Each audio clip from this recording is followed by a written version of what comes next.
My dear friends, मैंने आपको मौलिक अधिकार बताया। उसके अंतर्गत जो 6 अधिकार हैं उसको हमने आपको याद करवाए। सॉरी, आज गला थोड़ा फंसा हुआ है। उसके अंतर्गत जो 6 अधिकार हैं उसको मैंने आपको याद करवाया।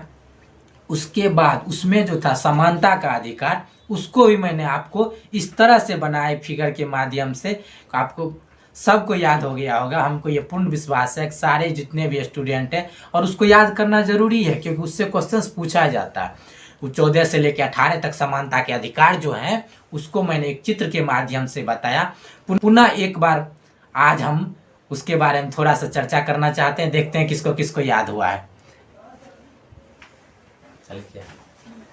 तो बताओ तो किसको किसको याद हुआ है। 14 के अंतर्गत कौन सा अधिकार था? विधि के समक्ष समानता। इसमें जो होता है, जैसे बताए थे, 14 के अंतर्गत पैर जो है वो क्या हुआ, एक पैर पहले आगे बढ़ाते हैं, एक पैर पहले आगे बढ़ाते हैं तो उसके बाद क्या होता है, स्वतः दूसरा पैर आगे बढ़ता है कि एक ही पैर को बार बार बढ़ाते नहीं बढ़ाते हैं। तो क्या कर रहा है, एक नियम को फॉलो कर रहा है, एक कानून को फॉलो कर रहा है। तो इसीलिए बताया गया है कि 14 चित्र के माध्यम से बताया गया है कि 14 के अंतर्गत विधि के समक्ष समान। लेकिन अमेरिका के द्वारा, अमेरिका के संविधान में इसी तरह से विधि के समक्ष संरक्षण का अधिकार प्रदान किया गया अमेरिका के। उसके बाद 15 के अंतर्गत कौन था, आर्टिकल 15 के अंतर्गत क्या था, लिंग जाति धन के आधार पर भेदभाव का निषेध। 15 के अंतर्गत था लिंग जाति, यहाँ लिंग होता है तो इसीलिए 15 के अंतर्गत था लिंग जाति धर्म या जन्म स्थान के आधार पर भेदभाव का निषेध किया जाता है। 16 के अंतर्गत क्या था, लोक नियोजन के विषय में अवसर का समानता। क्योंकि 16 के अंतर्गत 16 यहाँ हर्ट होता है, तो हर्ट जो होता है वो यहाँ लिंग के ऊपर यहाँ क्या हो गया, हर्ट होता है, दिल होता है। तो किसी को जॉब लगता है तो क्या हो जाता है, वो दिल से खुश हो जाता है। तो दिल से खुश हो जाता है, तो उसी में बताया गया है कि लोक नियोजन के विषय में समानता। क्या बताया गया, लोक नियोजन के विषय में आर्टिकल 16 के अंतर्गत लोक नियोजन के विषय में समानता। उसी के ऊपर क्या होता है, यहाँ हर्ट के ऊपर क्या हो गया, हैंड हो गया। तो हैंड हो गया तो हैंड में, हैंड से क्या होता है, छुआछूत का भावना होता है, मतलब किसी को छूते हैं, टच करते हैं, किसके माध्यम से, हैंड से। तो उसी में आर्टिकल 17 के अंतर्गत क्या बताया गया, अस्पृश्यता का अंत, अस्पृश्यता का अंत कर दिया गया। आर्टिकल 17 के अंतर्गत क्या कर दिया गया, छुआछूत की भावना, अस्पृश्यता का अंत कर दिया गया। किसके अंतर्गत, आर्टिकल 17। उसी तरह से आदमी का जो सर होता है वो क्या होता है, कोई चीज का उपाधि मिलता है, यानी क्या, सर पर है, यानी सर के ऊपर है। तो सर के यहाँ जो टोपी बनाया गया है तो क्या बता रहा है कि जी उसका उपाधि है, क्या हुआ, उसका उपाधि है। तो आर्टिकल 18 के अंतर्गत क्या बताया, उपाधियों का अंत। आर्टिकल 18 के अंतर्गत क्या बताया गया, उपाधियों का अंत। ये के बारे में मैंने आपको पिछला वीडियो में बहुत विस्तृत रूप से जानकारी दी है। ये हम अभी बच्चे सबको पूछ रहे थे कि याद है कि नहीं है। अगर आप नहीं देखें तो एक बार पिछला वीडियो जरूर देखिए, आपको सारे के सारे कितने मौलिक अधिकार हैं, समानता के अंतर्गत कौन कौन आता है, आपके होठ पे आ जाएंगे। एक बार जरूर पिछला वीडियो देखिए, इससे पहले वाला वीडियो जो है मौलिक अधिकार का, उसको आप एक बार जरूर देखिए। तो हम लोग जो है मौलिक अधिकार के अंतर्गत समानता के अधिकार को देख लिए। अब आज हम लोग देखेंगे स्वतंत्रता का अधिकार। स्वतंत्रता का अधिकार कितने से कितने आर्टिकल के अंतर्गत आता है, 19 से 22। जो स्वतंत्रता का अधिकार जो है 19 से 22 आर्टिकल्स के अंतर्गत आता है। अब 19 में क्या है, 20 में क्या है, 21 में क्या है, 22 में क्या है, इसको हम अभी विस्तृत रूप से जानकारी देंगे और कहानी के माध्यम से बताएंगे, आपको सारा का सारा याद हो जाए। सारे को हम बताएंगे और आपको आसानी से याद कराने की जिम्मेदारी मेरी है। आपको सिर्फ इतना है कि जो थोड़ा सा मेरे लिए भी वीडियो को शेयर करिए, सब्सक्राइब करिए। सब्सक्राइब करेंगे, बेल दबाएंगे, उसके बाद आपके पास नोटिफिकेशन आएगा, उसके बाद अगला वीडियो आपको मिलेगा। इसीलिए बेल दबाना जरूरी है।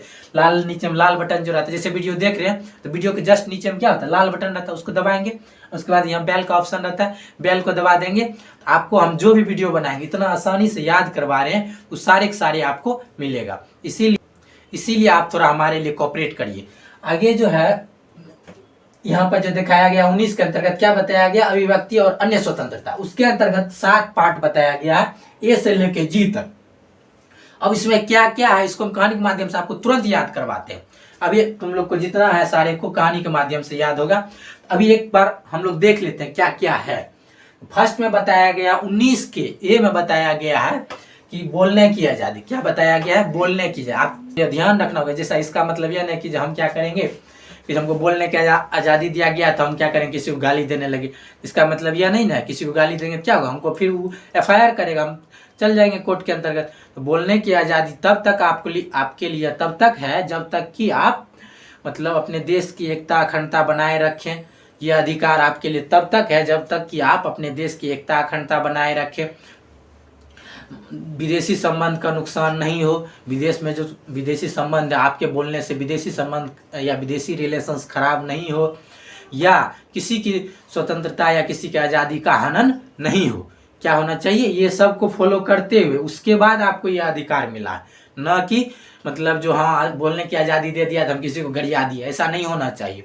19 के बी में बताया गया है शांतिपूर्ण रूप से एकीकृत होने की स्वतंत्रता। क्या बताया गया, शांतिपूर्ण रूप से एकीकृत बिना हथियार। इसमें एक चीज और शामिल कर सकते हैं, बिना हथियार के शांतिपूर्ण रूप से आप एक साथ बैठ सकते हैं, एक साथ इकट्ठा होकर बातचीत कर सकते हैं। किसमें बताया गया, आर्टिकल 19 के बी में। उसी तरह से आर्टिकल 19 के सी में बताया गया सभा या समूह बनाने की स्वतंत्रता। क्या बना सकते हैं, आप एकीकृत हो गए तो क्या बना सकते हैं, सभा या समूह बनाने की स्वतंत्रता। उसके बाद 19 के डी में लिखा गया है भारत में आवागमन की स्वतंत्रता। क्या बताया गया है, भारत में आवागमन की स्वतंत्रता। सब आपको याद होगा सीरियल टू सीरियल। इसके लिए हम एक बार आपको हम बता रहे हैं, लेकिन आपको सारा सारा याद होगा, वो मेरी जिम्मेदारी है। आर्टिकल 19 के डी में बताया गया भारत में आवागमन करने की स्वतंत्रता। उसके बाद आर्टिकल 19 के ई में बताया गया देश के किसी भी क्षेत्र में निवास करने की स्वतंत्रता।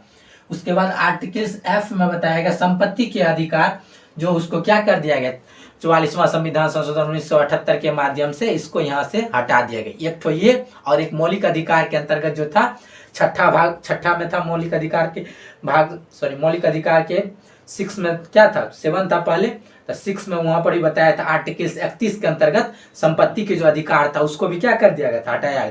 तो मूल संविधान में भी 7 को मौलिक अधिकार था, यहाँ पर भी 7 है, लेकिन एक को क्या कर दिया गया, हटा दिया गया। मतलब संपत्ति के अधिकार को 44वां संविधान संशोधन 1978 के माध्यम से हटा दिया गया। आर्टिकल 19 के जी के अंतर्गत क्या बताया गया, आजीविका एवं व्यापार करने की स्वतंत्रता। ये तो हो गया, मैंने आपको सारे को एक एक करके बताया।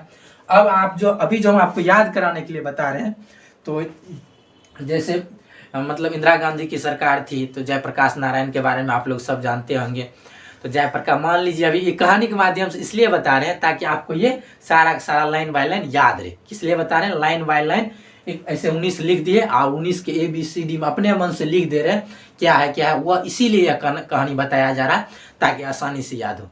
इंदिरा गांधी की सरकार थी, जयप्रकाश नारायण समझ लिए, तो वो उसके मतलब शासन व्यवस्था से वो खुश नहीं थे, तो इसीलिए क्या कर दिए, वो अपने पूरे क्षेत्र में हर क्षेत्र में क्या किए कि जो जाके मतलब लोगों से जुलने लगे, उसके विरुद्ध मतलब एक अलग निर्माण करने के लिए सोचे। या कोई आदमी है कि जो किसी सरकार के कामकाज से, कोई ऐसा लड़का है जो सरकार के कामकाज से खुश नहीं है, तो वो क्या करेंगे, सबसे पहले क्या होंगे कि सरकार के विरुद्ध आवाज उठाएंगे। क्या करेंगे, सरकार के कामकाज से खुश नहीं तो सरकार के विरुद्ध क्या करेंगे, आवाज उठाएंगे।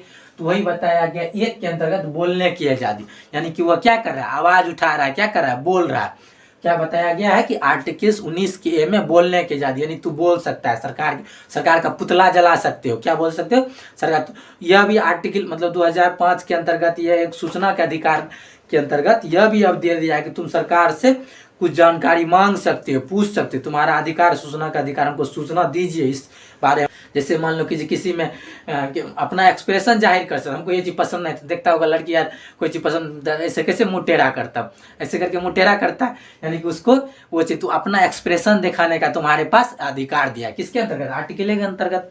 तो एक्सप्रेशन दिखा सकते हैं, मतलब हम अपना क्या कर सकते हैं, बोल सकते हैं। ये मैं बताया, पहले क्या करेगा, बोलेगा, जो नहीं सरकार ये गलत काम करे, ये गलत काम, तब सोचा कि अकेला हम बोलेंगे तो उससे काम नहीं चलेगा। मान लो अकेला कर दिया, शांति रूप से लोग को इकट्ठा करने लगा, एकत्रित करने लगा। दूसरा हम क्या कर दिया, शांतिपूर्ण रूप से लोग को इकट्ठा करने लगा। तो क्या बताया, तो क्या हुआ कि एक में दे दिया गया है बोलने की आजादी, यानी कि तुम पहले बोलेगा मतलब ये सरकार ये चीज़ सही नहीं कर रही है, ये चीज़ सही नहीं कर रही है। उसके बाद तुम क्या करोगे कि सोचेगा कि अगर मेरी बात वहाँ तक नहीं पहुँच रहा है, क्या करोगे, लोग को जानकारी दो। लोग को जानकारी दोगे तो बिना हथियार के लोग को क्या करने लगा, एकत्रित करने लगा।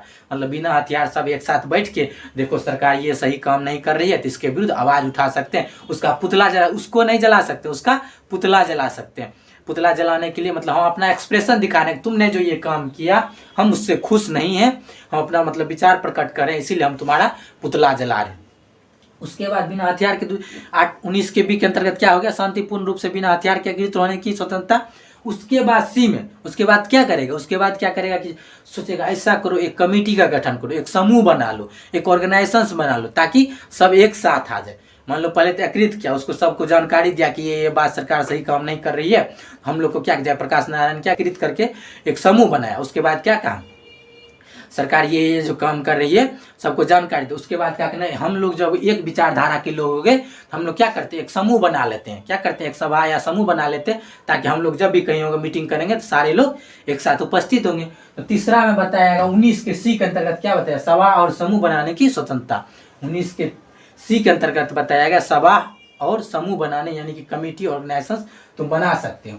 उसके बाद क्या हुआ कि जो 19 के डी में बताया, जब तुम यह बना लोगे तो सिर्फ तो अपने क्षेत्र में करोगे, तुम क्या करोगे पूरे क्षेत्र, सिर्फ केंद्र में सरकार को बदलना है तो सिर्फ बिहार के जनता के हिसाब से क्या केंद्र का सरकार बन जाएगा। तो उन्होंने क्या किया, डी के अंतर्गत भारत में आवागमन करना, मतलब कि घूमने लगा आज बिहार में। उसके बाद क्या हुआ कि जैसे सभा और समूह बना लिए, तो उसके बाद अपना एरिया जैसे बिहार में सभा और समूह बना लिए, उसके क्या प्रकाश नारायण संपूर्ण क्रांति, मतलब पूरे भारत में एक अलग तरह से क्रांति। उस टाइम 1975 के आसपास में सारे नेता को जो कहते थे कि जब आपात जो पढ़ाए थे उसमें बताए थे ना कि एक अशांति मतलब आंतरिक अशांति के आधार पर इंदिरा गांधी 1975 में क्या जयप्रकाश नारायण उसी टाइम क्या किए कि जब मतलब जब सभा समूह बिहार में अति कर लिए, तो उसके बाद क्या कि दूसरे जगह भी जाएंगे, दूसरे क्षेत्र में भी जाएंगे। जैसे मान लो कि गुजरात में गए, तो गुजरात में गए तो क्या बनाएंगे भारत में। उसके बाद बताया गया 19 के डी के अंतर्गत भारत में आवागमन करने की स्वतंत्रता, मतलब भारत के किसी भी क्षेत्र में तुम जा सकते हो, भारत के किसी भी क्षेत्र में तुम जा सकते हो, घूम सकते हो, वहाँ के लोगों को जागरूक कर सकते हो। क्या करेगा 19 के डी के अंदर सभा बना लिया। अब सिर्फ बिहार एटा से केंद्र में नहीं सत्ता बदल जाएगा, तो उसके लिए क्या करेगा, पूरे क्षेत्र में घूमेगा। या गांधी जी सिर्फ बिहार में जागरूक कर देंगे, गुजरात में हमको आज़ादी नहीं मिल जाएगी, उसके लिए क्या करेगा, पूरे क्षेत्र में उन्होंने घूमा। तो उसी लिए क्या कहा दिया कि डी के अंतर्गत बताएगा भारत में आवागमन करने की स्वतंत्रता जो है डी में बताएगा। सभा समूह बना लिया तो उसके बाद क्या बताया गया, आवागमन करने की स्वतंत्रता। सभा समूह बना लिया तो पूरे क्षेत्र में आवागमन करने की स्वतंत्रता किसके अंतर्गत, डी के अंतर्गत बताया गया। उसके बाद कहा गया कि जब ई के अंतर्गत 19 के ई के अंतर्गत देश के किसी भी क्षेत्र में निवास करना। अब आवागमन कर रहे हो, एक दिन गए फिर वहां से घुर के आएंगे, सारा काम नहीं हुआ तो क्या हो गया, वहां हमको ठहरना पड़ेगा, तो किसी क्षेत्र में क्या होगा, रुकना पड़ेगा। उसीलिए बताया गया देश के किसी भी क्षेत्र में निवास कर सकते हैं, देश के किसी भी क्षेत्र में निवास कर सकते हैं। इसीलिए बताया गया देश के किसी भी क्षेत्र हम आवागमन कर रहे हैं, तो मान लो एक दिन में मेरा काम नहीं होगा तो हम वहाँ ठहरेंगे कि नहीं ठहरेंगे। हमको यह अधिकार प्रदान किया गया आर्टिकल ई के अंतर्गत देश किसी भी क्षेत्र में मतलब निवास कर सकते, रह सकते। मान लो हमको अब वहीं से मेरा सारा काम, हमको जॉब लग गया वहाँ, तो हम क्या करेंगे, वहाँ पर हम अपना जमीन खरीद के रह सकते। पहले एगो अपवाद था जम्मू कश्मीर, लेकिन अब उसको भी हटा दिया गया। या धारा 370 हटा, हम क्या करते, पहले जम्मू कश्मीर में हम लोग नहीं रह सकते थे, लेकिन अब क्या करते हैं, हम वहाँ भी रह सकते। तो यही बताया गया आर्टिकल ई के अंतर्गत देश के किसी भी क्षेत्र में, आर्टिकल ई के अंतर्गत देश के किसी भी क्षेत्र में निवास करने की स्वतंत्रता। क्या बताया गया, आर्टिकल 19 के ई के अंतर्गत देश के किसी भी क्षेत्र में निवास करने की स्वतंत्रता। के बाद ई के बाद आया एफ में बताया गया था संपत्ति के अधिकार। उसको क्या कर दिया, रिपील्ड कर दिया। केमा संविधान 44वां संविधान संशोधन 1978 के माध्यम से रिपील्ड कर दिया। क्या कर दिया, रिपील्ड कर दिया। ये उसके बाद जी में बताया जब हम क्या करेंगे कि जो निवास कर लेंगे, तो निवास करेंगे तो खाएंगे पिएंगे ना, तो आजीविका कुछ करेंगे ना, कुछ रोजगार करेंगे। इसका मतलब रोजगार करने का मतलब यह नहीं हम क्या करें, बम का रोजगार करने लगे, बम बनाने लगे, ये नहीं। ये सब के लिए क्या है, मतलब हमने आपको पहले बताया देश की एकता अखंडता को नुकसान नहीं, ये सारा अधिकार आपको तभी मिला है जब आप देश की एकता अखंडता को नहीं, कुछ नुकसान नहीं होना चाहिए आपके वजह से, किसी के मतलब स्वतंत्रता में कमी नहीं होना चाहिए। किसी के स्वतंत्रता में क्या हो गया, कमी नहीं होना चाहिए आपके वजह से। मान लें कि हम क्या करें, चिल्लाने लगे तो अब क्या हो, दूसरे को डिस्टर्ब हो रहा है, तो क्या हो, उसके स्वतंत्रता में कमी हो रहा है। तो वह कि हमारी वजह से किसी के स्वतंत्रता में कमी नहीं होना चाहिए। ये तो हो गया, इसके अंतर्गत हो गया। याद हुआ पहले क्या बोले कि जैसे पहले क्या बोले कि 19 में अभिव्यक्ति की आजादी दिया गया और अन्य आजादी दिया गया। 19 के अंतर्गत एक बार फिर से देखते हैं, 19 के अंतर्गत क्या दिया गया, अभिव्यक्ति की आजादी और अन्य आजादी दिया गया। जिसमें बताया गया तो बोलने की आजादी पहला बताया 19 के ए में बताया गया बोलने की आजादी, यानी कि आप जैसे सरकार को काम कर रही है सरकार कोई काम कर रही है वो हमको पसंद नहीं तो हम क्या करें, उसके विरुद्ध बोल सकते हैं। मीडिया पे अथी जो आता है मीडिया उडिया क्या करता है, सरकार के ऊपर टिप्पणी कर सकते हैं। वो मतलब इसी के अंतर्गत, बोलने की आज़ादी के अंतर्गत ही मीडिया को भी रखा गया।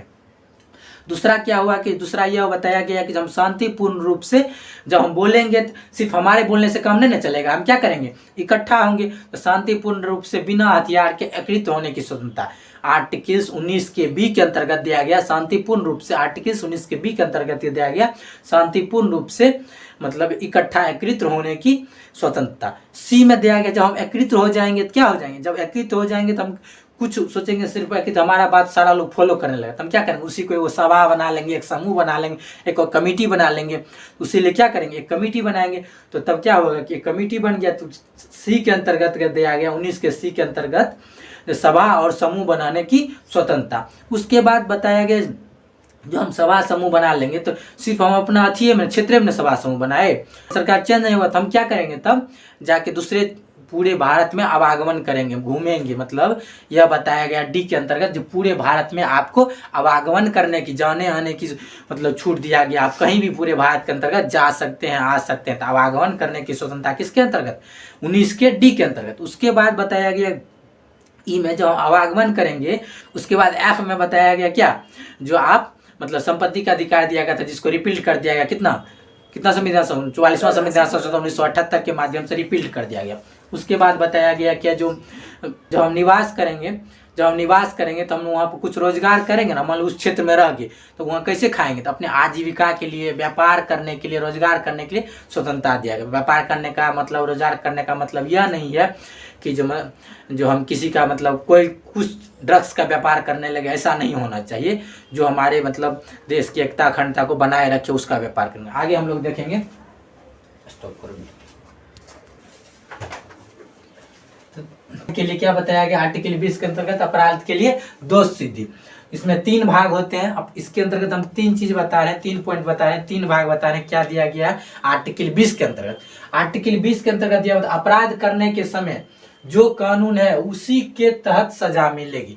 मान लीजिए हम आज से 5 साल पहले कोई अपराध किए, क्या किए, आज से 5 साल कोई अपराध किए, तो अब आज से 5 साल पहले जो नियम कानून बना हुआ था, सजा का प्रावधान किया गया था, उसी के तहत आज मान जिस टाइम तुमने कांड किया, जिस टाइम तुमने चोरी किया, उस टाइम जो उसके लिए अपराध दिया गया था, जैसे होता था मतलब क्या कहते हैं धारा 307, धारा 306, तो धारा 306 में क्या लिखा, धारा इस हम बताएंगे एक मतलब जब बाद में सब बताएंगे, सब क्या बताएंगे बाद में, एक अलग वीडियो बना के हम आपको बताएंगे धारा मतलब आईपीसी की धारा क्या होती है, 306 307 सारे बताएंगे।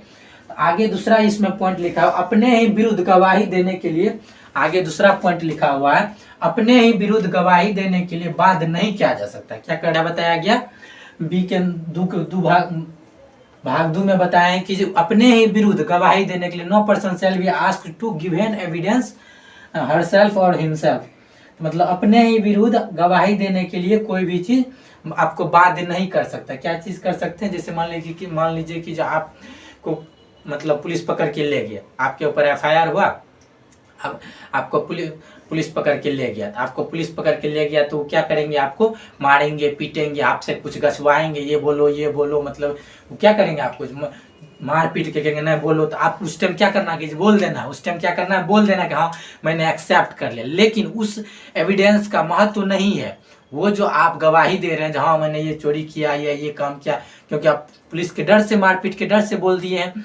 वो जो है जज के पास, जैसे कोर्ट में जाएंगे जज के पास, तो वो एविडेंस अप्लीकेबल नहीं है। अपने ही विरुद्ध कोई भी आदमी गवाही नहीं दे सकता। तो उसी को इसमें बताया गया, अपने ही विरुद्ध गवाही देने के लिए बाध्य नहीं किया जा सकता। आर्टिकल मतलब कोई आदमी दूसरा गवाह नहीं करेगा हाँ इसने चोरी किया है, तब तक वह मतलब आपके ऊपर गवाही, यानी कि FIR हो गया तक मतलब यह नहीं हुआ गया कि आप अपराधी हो गए, ऐसा नहीं कहला सकते। आप अपराधी तब तक नहीं होंगे जब तक कोर्ट के माध्यम से यह मतलब आपको अपराधी घोषित नहीं किया जाएगा। मान लीजिए हमके ऊपर FIR होता है, उससे डरना उड़ना नहीं होना चाहिए। क्या होना चाहिए, डरना उड़ना नहीं चाहिए। FIR हुआ, हम गलती करेंगे तब डरना है, क्या करेंगे, डरना।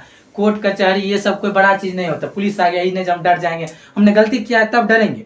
जब हमने गलती नहीं किया तो FIR तो बहुतों बार होता है, तो FIR बहुतों बार हुआ था। जब तक कोर्ट में यह सिद्ध नहीं हो जाएगा कि FIR हुआ, पुलिस पकड़ के ले गया, कोर्ट तक ले गया, जब तक वहाँ सिद्ध नहीं होगा कि हाँ इसने मतलब कोई गवाह देगा जहाँ इसने सही में चोरी कर रहा था या ये काम कर रहा था, जब तक कोर्ट यह नहीं कह देगा, हाँ अपराधी घोषित नहीं करेगा, तब तक आप अपराध मुक्त हैं। मतलब आपको कोई भी आदमी मतलब अति अपराधी नहीं कह सकता है। लेकिन जब सिद्ध हो जाएगा, अपना हम कतनों गच लेंगे हाँ मैंने चोरी किया, तो उस गचे हुए चीज़ से भी मतलब हम अपराधी घोषित नहीं हो सकते। क्या होंगे? उससे गचे हुए चीज़ से भी हम अपराधी घोषित, क्योंकि अपने विरुद्ध हम गवाही नहीं दे सकते। भाग आर्टिकल 20 के अंतर्गत भाग 2 में बताया। उसके बाद बताया एक अपराध के लिए एक बार, क्या बताएगा? एक अपराध के लिए एक बार सजा मिलेगी। कितने बार सजा मिलेगी? एक बार। मान लीजिए हम एक बार चोरी किए, हम सजा भुगत लिए, तो फिर उसी के लिए हमको पकड़ के नहीं ले जा सकता है। हाँ, अगर हम दूसरा फिर कोनो कांड करेंगे फिर हमको सजा सुनाया। मान लीजिए हम कोई चोरी भी कर लिया, उसके बाद किसी का मर्डर भी कर दे, तो चोरी के लिए जो सजा का प्रावधान है वो किया जाएगा,